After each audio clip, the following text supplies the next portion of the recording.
السلام علیکم ناظرین، ناول لینڈ کے پیارے سے ناظرین کو ہم اپنے چینل پہ خوش آمدید کہتے ہیں۔ جاسوسی، تجسس سے بھرپور اور آرمی ناولز دیکھنے کے لیے ہمارا چینل سبسکرائب کریں۔ بڑھتے ہیں سہارا کون بنتا ہے کی ایپیسوڈ نمبر 2 پہ۔ دونوں بچے گتھم گتھا تھے۔ ایک کے ہونٹوں سے خون بہہ رہا تھا جبکہ دوسرا اسے آرام سے پیٹ رہا تھا۔ عمر میں واضح فرق نظر آ رہا تھا۔ حیرت کی بات تو یہ تھی کہ مار کھانے والا بچہ بری حالت میں ہونے کے باوجود بڑھ چڑھ کر مارنے کی کوشش کر رہا تھا، لیکن جتنا آگے بڑھتا اتنی ہی اسے مار پڑ رہی تھی۔ آس پاس 3 بچے کھڑے تھے جو اس کی پٹائی پر ہنس رہے تھے۔ جب کبھی مار کھاتے کھاتے وہ بچہ ان کے پاس آتا، 1-2 لات گھونسا مار کر وہ بچے بھی اپنا حصہ ڈال رہے تھے۔ اسکول کے باہر گیٹ پر وہ اس کھیل میں اتنا مصروف تھے کہ انہیں پتہ ہی نہیں چلا کب ایک ٹیچر ان کی طرف آ گیا۔ اف اللہ، یہ تو حیدر ہے! ٹیچر نے بھاگ کر پٹنے والے بچے کو پکڑا اور غصے سے آگ بگولا ہو کر 2-2 3-3 ہاتھ وہاں کھڑے مارنے والے بچوں کو بھی لگا دیے۔ ظالموں، کیا حال کر دیا اس کا! اف خدایا، اس کا باپ نہیں چھوڑے گا تم سب کو! سر عارف نے ان بچوں پر چیختے ہوئے کہا۔ حیدر نہ صرف کلاس کا سب سے لائق بچہ تھا بلکہ اس کے والد بھی شہر کے مشہور تاجر تھے، جن کا اٹھنا بیٹھنا ہی بیوروکریٹس اور سیاست دانوں میں تھا، اور اسکول میں اچھی خاصی فنڈنگ انہی کی طرف سے ہوتی تھی۔ چلو بیٹا، میں تمہیں چھوڑ دیتا ہوں، تمہارا ڈرائیور نہیں آیا آج، سر عارف نے پریشان ہو کر حیدر سے کہا۔ پتہ نہیں کیوں آج وہ لیٹ ہو گیا ہے سر، حیدر کو بولتے ہوئے بھی تکلیف ہو رہی تھی۔ آؤ بیٹا یہاں سے چلو، سر عارف تھوڑا آگے چلے۔ حیدر اپنی بکس اور بیگ سمیٹنے لگا تو اسے کمال کی طنز بھری آواز سنائی دی۔ اپنے اندر تو اتنی ہمت ہے نہیں، ہمیشہ باپ کے سر پر ہی اڑتا ہے۔ حیدر کے اندر ایک طیش کی لہر اٹھی مگر بڑی مشکل سے اس نے خود کو قابو کیا، اور کمال وہی لڑکا تھا جس سے وہ مار کھا رہا تھا۔ اس کی آنکھوں میں آنکھیں ڈال کر حیدر بولا، میری ہمت بھی تجھے پتہ چل جائے گی۔ یہ کہہ کر اس نے کلائی میں پہنی گھڑی اتار کر سڑک پر دے ماری اور پھر گھڑی اٹھا کر کمال مخاطب ہوا، یہ دیکھ وقت رک گیا، وقت یہاں رک گیا ہے۔ کسی دن میں اسی وقت اکیلا یہاں آؤں گا، تم اپنے کتوں کو بھی لے آنا، پھر دیکھیں گے کس میں کتنی ہمت ہے، حیدر نے کمال کی آنکھوں میں آنکھیں ڈال کر کہا۔ وہ بچہ چھوٹا تھا مگر اس کا لہجہ پتھر کی طرح سخت تھا۔ کمال نے حیرت سے اس کی طرف دیکھا۔ حیران تو وہ پہلے ہی تھا، یہ کیسا بچہ ہے جو مار کھا کھا کر رونے کی بجائے آگے بڑھ کر گلے پڑ جاتا ہے۔ کمال حیدر کو سر عارف کے ساتھ جاتا حیرانگی سے دیکھتا رہ گیا۔ کہنے کو تو عمر نے بابا جی سے کہہ دیا کہ یہ تو بہت آسان کام ہے، مگر اب اس کو بہت مشکل ہو رہی تھی۔ کہاں تک نظر کی حفاظت کرتا، ہر جگہ تو وہ صنف نازک موجود تھی۔ وہ بس میں سفر کر رہا تھا اور بس میں رش بھی بہت تھی۔ سیٹ نہ ملنے کی وجہ سے وہ ڈرائیور والی جگہ سے تھوڑا پیچھے کھڑا تھا۔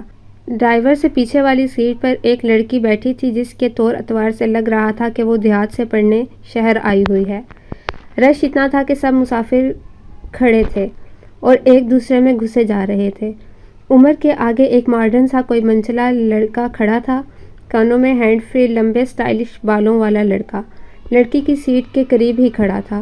عمر کی ایک نظر ہی پڑی تھی اس لڑکی پر، لیکن وہ دل ہی دل میں اعتراف کرنے پر مجبور ہو گیا کہ لڑکی واقعی بہت خوبصورت ہے۔ غالباً گاؤں کی دودھ مکھن کی رنگت اس کے گالوں سے ابھر رہی تھی۔ ایک نظر پڑتے ہی عمر نے فوراً نظریں جھکا لی، لیکن ایک ہی نظر میں جو مشاہدہ ہوا وہ دل میں سما گیا تھا۔ اب عمر نظریں اپنے پاؤں پر جمائے کھڑا تھا۔ بس والا بھی کوئی خاک ڈرائیور معلوم ہوتا تھا، ایسے بس لہرا کر کراسنگ کر رہا تھا جیسے کسی سے ریس لگی ہو۔ بس اب کافی دیر سے ہموار سڑک پر گامزن تھی۔ اچانک چٹاخ چٹاخ کی 2 گونجدار آوازوں سے بس گونج اٹھی۔ آواز اتنی زیادہ تھی کہ بس کی آخری سیٹ پر بیٹھے مسافر بھی اٹھ اٹھ کر دیکھنے لگے۔ آوازیں عمر کے اتنے قریب سے آئی تھی کہ عمر اچھل سا گیا۔ گھبرا کر اوپر دیکھا تو وہ لڑکی اپنی سیٹ سے اٹھ کھڑی ہوئی اور اس کا چہرہ لال بھبوکا ہو رہا تھا۔ دونوں ہاتھ کمر پر رکھ کر اس کی غضبناک نظریں اس لڑکے پر تھی جو عمر سے آگے کھڑا تھا، اور وہ لڑکا دونوں ہاتھ گالوں پر رکھے خوفزدہ سا اس لڑکی کی طرف دیکھ رہا تھا۔ غالباً یہ غصے کی شدت تھی کہ لڑکی اردو بولنا بھول گئی اور اپنے مادری زبان میں وہ سنانا شروع کی جو اس لڑکے نے کبھی خواب میں بھی نہیں سنی ہوں گی۔ وے بغیرتا، تینوں شرم نہیں آؤندی؟ ایک واری ہاتھ لگا، دو واری ہاتھ لگا، تین واری لگا، میں اپنی جان تو پری بھی ہویا کہ ہن تیرا ہاتھ نہ لگے، تینوں پھر سمجھ نہیں آندی کی سمجھ جیا سی تو۔ میں چپ کر کے بہ کے برداشت کردی رواں گی، کوئی اپنے خاندان تھی سمجھیا سی منو، میں تیرا وہ حشر کر دینا، تیرے کول بہ بھی نہیں ہونا۔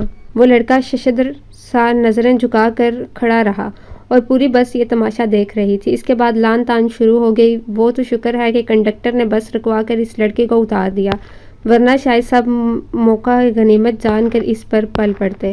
یہ واقعہ اتنی تیزی سے ہوا کہ عمر اپنا ارادہ اور بابا سے کیا معاہدہ بھول گیا اور بے ساختگی سے لڑکی کی طرف دیکھتا رہ گیا، جو اب ایسے آرام سے اپنی سیٹ پر بیٹھی تھی جیسے کچھ ہوا ہی نہ ہو۔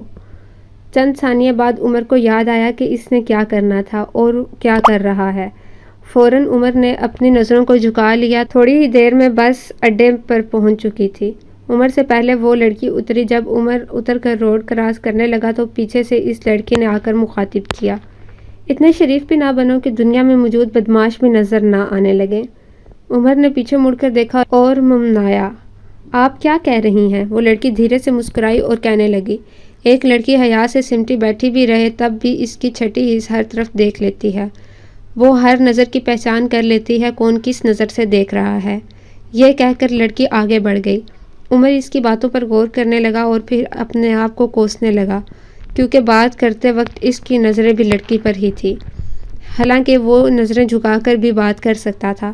جو کام بہت آسان سمجھا تھا وہ واقعی مشکل لگ رہا تھا۔ برسوں کی عادت کہاں ایک دن میں چھوٹتی ہے۔ سر راشد کا لیکچر دینے کا انداز سب سے الگ تھا۔ وہ ہمیشہ لیکچر کے آخری 10-15 منٹ بچا کر مختلف موضوعات پر بات کرتے تھے۔ آج بھی وہ لیکچر کے آخر میں سیرت نبی صلی اللہ علیہ وآلہ وسلم کے موضوع پر بات کرتے ہوئے کہہ رہے تھے، ہمارے نبی صلی اللہ علیہ وآلہ وسلم قیامت تک کے رہبر اور رہنما ہیں۔ انہوں نے جب اتنی بات کی تو قاسم اپنے جگہ سے اٹھ کر کھڑا ہو گیا۔ اس کا تعلق لبرل اور میرا جسم میری مرضی جیسے نظریات رکھنے والے طبقے سے تھا۔ اسے ہمیشہ ہی ایسے موضوعات سے چڑ تھی۔ سر راشد نے قاسم کی طرف دیکھا اور پوچھا، بولو کیا بات ہے؟ قاسم کہنے لگا، دیکھیں میں صرف دلیل اور حجت کے طور پر کلیئر کرنا چاہ رہا ہوں کہ آج کا دور سائنسی دور ہے، راکٹ ٹیکنالوجی، ہائیڈروجن بمبوں کا دور ہے، آج پراکسی وارز کا دور ہے، تلواروں سے جنگیں وغیرہ لڑنے کا دور گزر چکا ہے۔ آج اب اس وقت موجودہ عالمی حالات کے تناظر میں حضور صلی اللہ علیہ وآلہ وسلم کیسے رہنمائی کر رہے ہیں، کیا ہدایات دے رہے ہیں۔ قاسم چلاک تھا، بات بھی اس انداز میں کی کہ اسے گستاخ بھی نہ سمجھا جائے اور اعتراض بھی ہو جائے۔ اس کی بات سن کر ساری کلاس میں خاموشی چھا گئی اور اس بار تو خولا نے بھی مڑ کر قاسم کی طرف دیکھا، مگر عمار نے اس کی آنکھوں میں دیکھا تو اسے عجیب سا احساس ہوا۔ قاسم کی طرف دیکھتے ہوئے خولا کی نظروں میں عجیب سی کیفیت اور چمک تھی، جیسے شکار کی طرف بڑھتے درندے کی آنکھوں میں چمک ہوتی ہے۔ سر راشد بھی کچھ لمحوں کے لیے چپ ہو گئے۔ پوری کلاس کی نظریں اب سر راشد پر تھی۔ کیا کوئی ہے جو قاسم کی بات کا جواب دے سکے؟ سر راشد نے استفسار کرتے ہوئے پوچھا۔ لیکن کلاس میں سب خاموش رہے۔ غالباً رٹے رٹائے جواب تو سب دے سکتے تھے، مگر دلیل کے ساتھ موجودہ عالمی حالات کے مد نظر حضور صلی اللہ علیہ وآلہ وسلم کیسے رہبری کر رہے ہیں، اس کا جواب چند لوگ ہی دے سکتے ہیں۔ ساری کلاس پر خاموشی چھائی تھی۔ سوال ہی ایسا تھا جس کا مسلمان ہو کر بھی جواب نہ دینے پر شرمندگی واجب تھی۔ قصور ہمارا ہے، آج کے نوجوانوں کو فرصت ہی نہیں کہ ان چیزوں کے بارے میں تحقیق کر سکیں۔ خیر میں آپ کے سوال کا جواب دیتا ہوں قاسم۔ سر راشد ایک لمحے کے لیے خاموش ہوئے اور پھر کہنے لگے، آپ نے کہا کہ موجودہ عالمی حالات کے پیش نظر سائنسی اور ٹیکنالوجی دور میں حضور صلی اللہ علیہ وآلہ وسلم ہماری رہبری کیسے کر رہے ہیں۔ تو سنیں، وہ آج بھی رہبری کر رہے ہیں، مگر ان کی جو رہبری چاہتے ہیں۔ آج کے موجودہ عالمی حالات کیسے ہیں؟ مصر، ایران، عراق، شام، سعودیہ، افغانستان وغیرہ میں جنگی حالات ہیں، لاکھوں مسلمان مارے جا رہے ہیں۔ تو قاسم، ہمارے نبی صلی اللہ علیہ وآلہ وسلم نے یہ سب پہلے ہی بتا دیا تھا۔ آپ صلی اللہ علیہ وآلہ وسلم نے فرمایا، مصر میں جب خرابی پیدا ہو جائے گی تو پورے جزیرہ عرب میں خرابی شروع ہو جائے گی۔ کتاب الفتن، جامعہ ترمذی۔ ایک اور جگہ ارشاد فرمایا، جب مصر میں پیلے جھنڈے نمودار ہو جائیں تو شام والوں کو چاہیے کہ زمین دو سرنگیں بنائیں۔ 2010 میں مصر میں پیلے جھنڈے نمودار ہونا شروع ہوئے، جو وہاں کی عوام ہاتھوں میں لے کر سڑکوں پر آ گئی اور مغرب کی جمہوریت لانے کا مطالبہ کرنے لگی۔ احتجاج اتنا بڑھ گیا کہ حکومت گرا دی گئی، جمہوریت آ گئی۔ اس کے بعد پورے عرب میں انقلاب آنا شروع ہو گیا۔ کرنل قذافی جیسا طاقتور شخص بھی ان سے نہ بچ سکا، اور اس کا نتیجہ یہ نکل رہا ہے کہ آج حضرت محمد صلی اللہ علیہ وآلہ وسلم کے ملک سعودیہ میں نائٹ کلب کا افتتاح ایک فحاشہ قرآن پاک کی تلاوت سے کرتی ہے۔ سینما گھر کھل چکے ہیں وہاں، اور ہاں، دوسری بات کیا کہی تھی، جب پیلے جھنڈے نمودار ہوں مصر میں، تو شام کے لوگوں کو زمین دوز سرنگیں بنا لینی چاہیے۔ سر راشد جذباتی ہو گئے تھے، ان کی آواز بتدریج بلند ہوتی جا رہی تھی۔ اقوام متحدہ کی ورلڈ ہیلتھ آرگنائزیشن کی سائٹ پر جا کر سرچ کریں فضائی بمباری سے کیسے بچا جا سکتا ہے، تو وہ یہی کہیں گے جو 1400 سال پہلے حضرت محمد صلی اللہ علیہ وآلہ وسلم نے کہا تھا، زمین دوز تہ خانے یا سرنگیں۔ مصر میں جب یہ پیلے جھنڈے نکلے تو ٹھیک اس سے 1 سال بعد شام پر فضائی بمباری شروع ہو گئی تھی۔ کبھی امریکہ، کبھی روس، کبھی بشار الاسد، کبھی ایران، تو کبھی کسی ملک کا جہاز آتا۔ بمباری کے نتیجے میں لاکھوں مسلمان جان سے گئے، مگر یہ بات ہمارے رہبر بتا چکے تھے، اور کیا کرنا ہے وہ بھی بتا چکے تھے۔ مزید بتاؤں تو سنیں، رسول کریم صلی اللہ علیہ وآلہ وسلم نے فرمایا، مفہوم ہے، قیامت اس وقت تک قائم نہیں ہوگی جب تک دریائے فرات کے کنارے سونے کا پہاڑ نمودار نہ ہو جائے۔ پھر لوگ اس پر آپس میں اس قدر لڑیں گے کہ 100 میں سے 99 آدمی اس لڑائی میں مارے جائیں گے۔ اگر تم ایسے حالات کو پا لو تو ان لڑنے والوں میں سے نہ ہو جانا۔ مسند احمد 12945۔ سن رہے ہیں، سر راشد جذباتیت کی انتہا پر پہنچ چکے تھے۔ آپ ابھی جا کر گوگل پر سرچ کر کے دیکھو بلیک گولڈ کسے کہتے ہیں۔ تیل کو آج بلیک گولڈ کہا جاتا ہے کیونکہ سونے کی طرح اس کی ویلیو بھی مستحکم ہے۔ عراق، شام اور ترکی کے جتنے بھی تیل کے ذخائر ہیں وہ سارے دریائے فرات کے آس پاس ہی ہیں۔ 1912 میں یہاں تیل دریافت ہوا تھا۔ اس کے بعد سے آج تک وہاں جنگ چل رہی ہے۔ بظاہر جو بھی مقاصد ہوں، لیکن پس پردہ یہی خزانہ حاصل کرنا مقصد ہے۔ چاہے لاکھوں لوگ مارے جا چکے ہوں اور مارے جا رہے ہیں، مگر ان حالات میں کیا کرنا ہے وہ حضرت محمد صلی اللہ علیہ وآلہ وسلم بتا رہے ہیں آج بھی۔ تو تم آج کے حالات کی بات کر رہے ہو۔ قیامت تک ہر دور کے بارے میں ان کی ہدایات موجود ہیں، مگر ان کے لیے جو یہ لینا چاہتے ہیں۔ میں نے صرف ایک حوالے سے مثال دی، ورنہ یہ موضوع کھولا جائے تو سارے حیران ہو جائیں کہ وہ کیسے رہبری کر رہے ہیں آج بھی۔ جوش سے سر راشد کا چہرہ سرخ ہو چکا تھا۔ پیریڈ کا وقت اب ختم ہو چکا تھا، مگر پوری کلاس ایسے سن بیٹھی ہوئی تھی جیسے سانس بھی نہ لے رہا ہو کوئی۔ سر راشد نے فائلز اٹھائی اور جلدی سے باہر چلے گئے۔ عمار بھی آج کی باتیں سن کر حیرت کے سمندر میں گم تھا۔ اف اللہ، بالکل پرفیکٹ کہا تھا، جیسا کہا تھا ویسا ہی ہو رہا ہے آج صحیح معنوں میں۔ عمار کو حضرت محمد صلی اللہ علیہ وآلہ وسلم کی رہبری صحیح معنوں میں آج سمجھ آئی تھی۔ اس نے تو اس طرح سے کبھی سوچا ہی نہیں تھا۔ آج اس کے دل نے مانا۔ بے شک حضرت محمد صلی اللہ علیہ وآلہ وسلم قیامت تک کے نبی ہیں۔ پتہ نہیں اتنے کیسے اور رموز باقی تھے جس سے وہ نہیں اکثر مسلمان ناواقف تھے۔ لگ بھگ ساری کلاس ہی اس طرح کی سوچوں میں گم تھی۔ خان غصے سے پاگل ہوا جا رہا تھا۔ کس نے اس کے اکلوتے 11 سالہ بیٹے حیدر کو مار مار کر اتنا برا حال کر دیا تھا؟ تڑپ کر بار بار وہ حیدر سے پوچھ رہا تھا، بتا یہ کس نے کیا ہے؟ ان کی کھال کھینچ لوں گا۔ مگر حیدر چپ تھا۔ اس کے چہرے اور ماتھے پر پٹیاں لگی ہوئی تھی، مگر ہونٹوں پر چپ چسپاں تھی۔ میں کل اسکول جا کر سارے اسکول کی ایسی کی تیسی کر دوں گا۔ اسد اللہ خان غصے سے گرج رہا تھا۔ آپ ایسا کچھ نہیں کریں گے۔ آخر حیدر نے اپنی زبان کھولی۔ خان نے حیدر کی طرف حیرت سے دیکھا۔ کیوں؟ آپ کب تک میری اس طرح سے مدد کرتے رہیں گے؟ آپ مدد کریں گے مگر اس کا مجھے وقتی فائدہ ہوگا۔ خان حیرت اور پریشانی سے حیدر کا چہرہ دیکھتا رہ گیا تھا اور سوچ رہا تھا کہیں اس کا دماغ تو نہیں چل گیا۔ آج سے پہلے اس طرح حیدر نے کبھی بات نہیں کی تھی۔ کیا مطلب ہے تمہارا؟ خان نے اجنبے سے پوچھا۔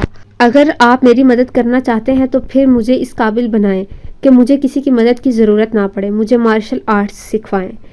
مجھے ایسی بھٹی میں ڈالیں جہاں سے کندن بن کر نکلوں۔ حیدر نے اتنی سنجیدگی سے کہا جس کی توقع ایک بچے سے نہیں کی جا سکتی تھی۔ حیدر سنجیدگی برقرار رکھتے ہوئے گویا ہوا۔ بابا، آج کی دنیا میں سہارا کون بنتا ہے؟ والدین کا سہارا ہوتا ہے، لیکن میں چاہتا ہوں میں اپنا سہارا بھی خود بنوں اور اپنے والدین کا جتنا ہو سکے سہارا دے سکوں۔ کیا یہ آپ کا سہارا لینے سے بہتر نہیں ہے؟ حیدر کی بات سن کر خان کا سینہ خوشی سے پھول گیا۔ یہ تو خان مانتا تھا حیدر کی شکل میں اللہ تعالیٰ نے اسے بہت بڑی نعمت سے نوازا ہے۔ آئے دن اس کی کوئی نئی بات، کوئی نئی خوبی سامنے آتی رہتی تھی۔ او جیندہ رہ میرا شیر، دل خوش کیتا ہے تو دیکھ اب تیرا باپ تیری مدد کرے گا، تجھے ایسی شخصیت بنانے میں مدد دے گا جو نہ صرف اپنا سہارا بنے بلکہ اوروں کو بھی سہارا دے۔ پھر میرے بیٹے تجھے مدد کی ضرورت نہیں پڑے گی۔ خان نے فوراً جذبات سے حیدر کو اپنے گلے لگاتے ہوئے کہا۔ عمر کو کافی مشکلوں کے بعد اب آسانی ہونے لگی تھی۔ اب وہ نظریں جھکا کر چلتا تھا۔ یونیورسٹی بھی کھل چکی تھی، نیا ٹرم سٹارٹ ہو چکا تھا، لیکن اس نے اپنی روٹین بنا لی تھی، نظریں جھکا کر چلنا، نظریں جھکا کر بات کرنا۔ اپنی دلچسپی کی خاطر وہ سفر کرتے ہوئے ہینڈ فری لگا لیتا اور تلاوت ترجمے کے ساتھ سنتا رہتا، یا کبھی کبھی فیس بک استعمال کر لیتا تھا۔ ایک ہفتہ ایسا کرنے کے بعد اس کو ایسا کرنے کا پہلا پھل ملا۔ عمار یونیورسٹی سے فری ہو کر قاسم اور جواد کے ساتھ کینٹین چلا گیا۔ وہاں 1 گھنٹہ گپ شپ لگا کر وہ گھر جانے کے لیے رخصت ہوئے۔ ان کی تقریباً روز کی یہی روٹین تھی۔ وہ اپنی گاڑی پر گھر کی طرف جا رہا تھا۔ قاسم کی گاڑی کافی آگے جا چکی تھی، اس نے یو ٹرن لے کر واپس ہونا تھا کیونکہ اس کا اور عمار کا گھر مخالف سمتوں میں تھا۔ قاسم کی گاڑی یو ٹرن لے کر واپس دوسرے روڈ پر آ چکی تھی۔ قاسم نے بائک کا اشارہ کیا تو عمار نے بھی ہاتھ ہلا کر بائک کا اشارہ کیا، لیکن اچانک اسی وقت ون وے کی خلاف ورزی کرتے ہوئے ایک بائک قاسم کی گاڑی سے آ ٹکرائی۔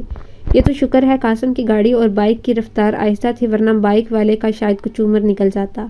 لیکن پھر بھی بائک ٹکرا کر گری اور سوار بھی نیچے گر پڑا اور اٹھ نہ سکا اور زمین پر ہی لیٹ گیا۔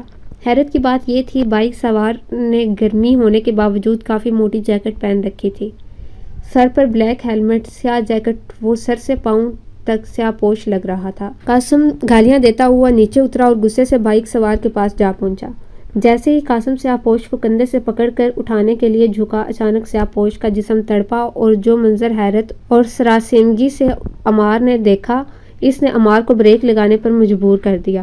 سیاہ پوش نے تڑپ کر قاسم کے چھونے سے پہلے ہی ایک زوردار ہاتھ گھمایا اور اس کا مکہ جھکتے ہوئے قاسم کی کنپٹی پر لگا۔ قاسم کا سر زور سے جا کر بونٹ پر لگا۔ سیاہ پوش اٹھ کھڑا ہوا۔ جیسے ہی قاسم کا سر ٹکرایا، اسی لمحے سیاہ پوش نے دوسری بار مکہ لہرایا اور زور سے کنپٹی پر رسید کیا۔ قاسم لہرا کر زمین بوس ہو گیا۔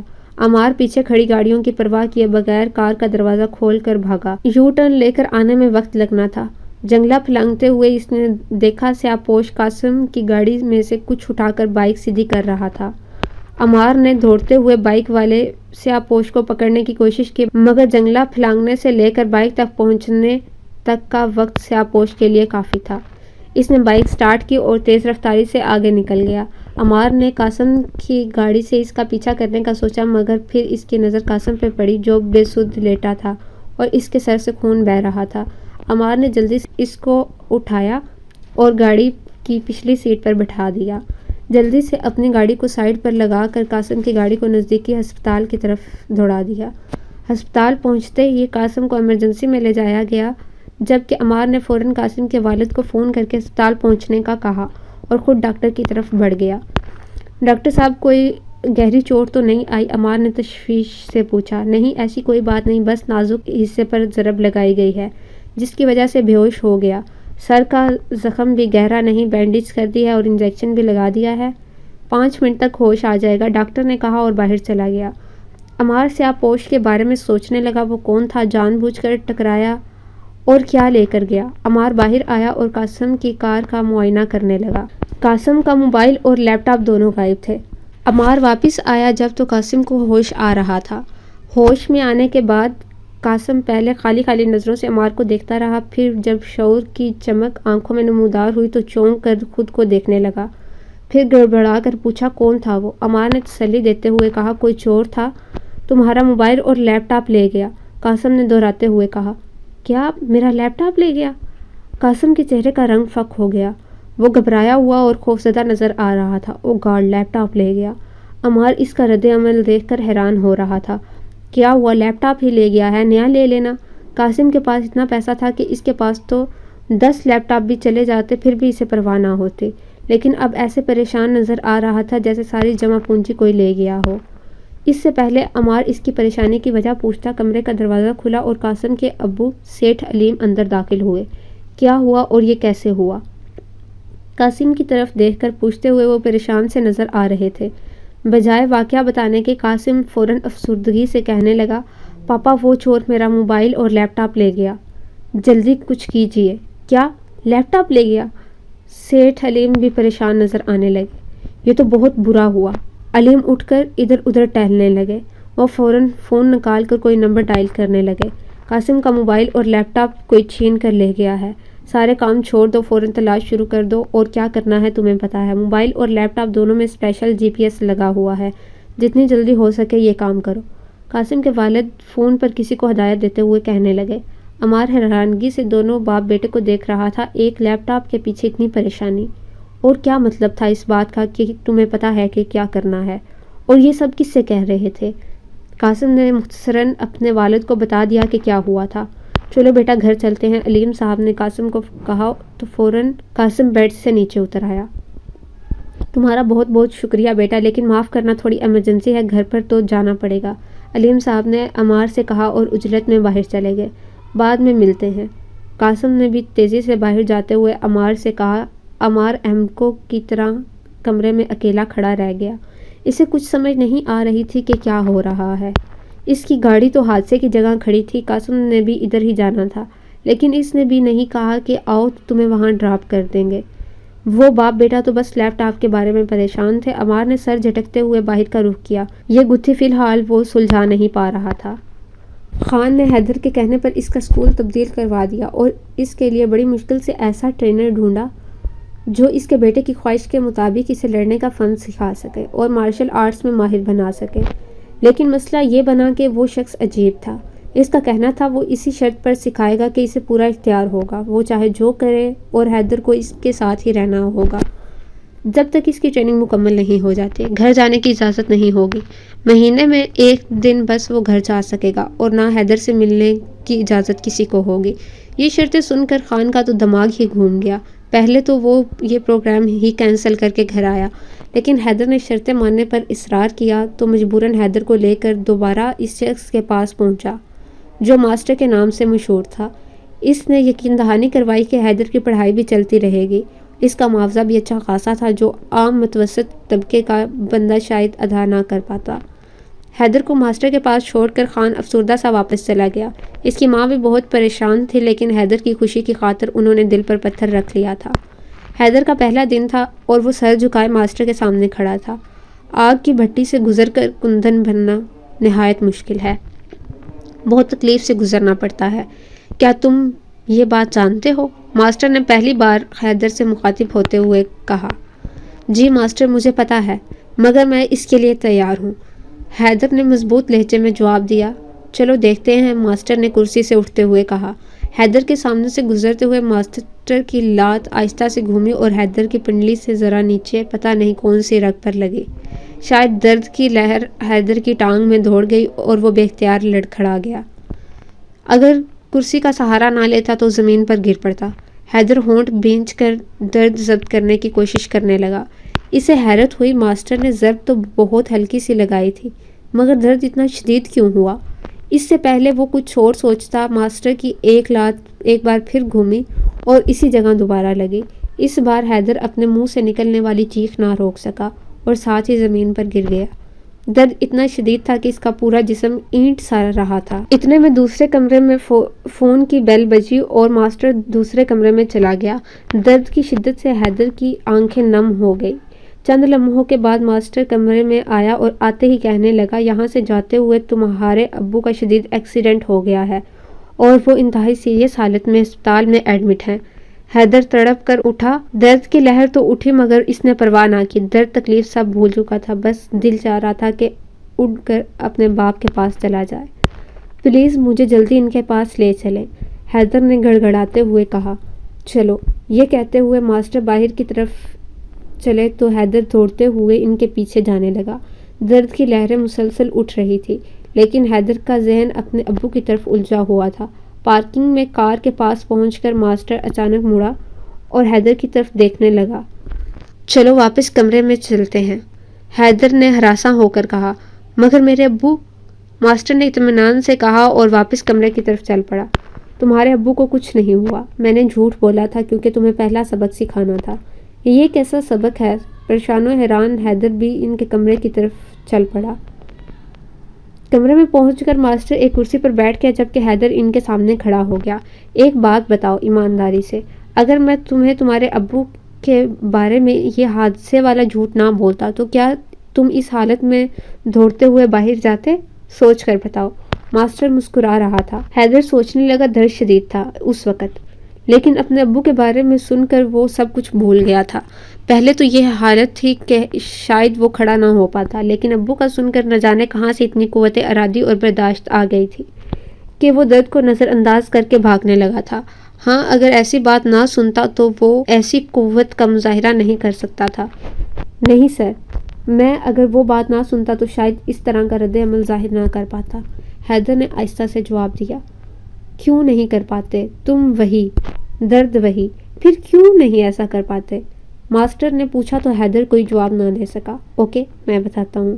اکثر نوٹ کیا ہوگا کہ بعض اوقات ہمیں سر، ٹانگ یا جسم کے کسی اور حصے میں درد محسوس ہوتا ہے تو وہ محسوس ہوتا رہتا ہے، تکلیف ہوتی رہتی ہے، لیکن اگر اس وقت بے دھیانی میں کوئی ایسی چیز ہمارے سامنے آ جائے جس میں بہت زیادہ دلچسپی پیدا ہو جائے تو ہم اس میں کھو جاتے ہیں۔ مثلاً کوئی دلچسپ سی فلم یا کسی بچے کی کوئی کیوٹ سی حرکتیں یا اسی طرح کا کوئی اور دل فریب منظر سامنے آ جائے تو جب تک وہ منظر یا چیز سامنے رہتی ہے تب تک ہم درد کو بھولے رہتے ہیں، لیکن جیسے ہی وہ منظر یا چیز سامنے سے ہٹ جائے یا ختم ہو جائے تو پھر سے درد کا احساس ہونے لگتا ہے۔ ماسٹر خاموش ہو گیا۔ حیدر نے دل ہی دل میں اعتراف کیا کہ ماسٹر بالکل درست کہہ رہے ہیں۔ کیا اس وقت درد ختم ہوتا ہے جب ہم اپنی دلچسپ چیز میں کھوئے ہوئے ہوتے ہیں؟ نہیں، درد ہوتا ہے، مگر ہم اپنے ذہن کو دوسری طرف اتنا الجھا لیتے ہیں کہ وہ درد کا احساس محسوس نہیں کر پاتا۔ یہی ہم عام روٹین میں بھی کر سکتے ہیں، درد کو کنٹرول کر سکتے ہیں، اپنی سوچ اور ذہن کو قابو پا کر۔ عموماً درد اتنا کنٹرول نہیں ہوتا جتنا ہم محسوس کرتے ہیں۔ یہ درد کا خوف اور احساس ہوتا ہے جو درد کی شدت میں تقریباً 10% اضافہ کر دیتا ہے۔ اگر ہم چاہیں تو درد کی اصل شدت سے درد کو 10% کم محسوس کر سکتے ہیں، ماسٹر نے سمجھاتے ہوئے کہا۔ یہیں سے تمہاری ٹریننگ کا آغاز ہوگا، درد پر قابو پانا، ماسٹر نے اٹھتے ہوئے کہا۔ حیدر کے دل میں ماسٹر کے لیے اچانک بہت عزت پیدا ہو گئی تھی۔ وہ عقیدت سے ان کی طرف دیکھنے لگا۔ اگلی ایپیسوڈ دیکھنے کے لیے ہمارے ساتھ کنیکٹ رہیے اور ویڈیو کو لائک اور کمنٹ ضرور کیجیے گا۔ اللہ حافظ۔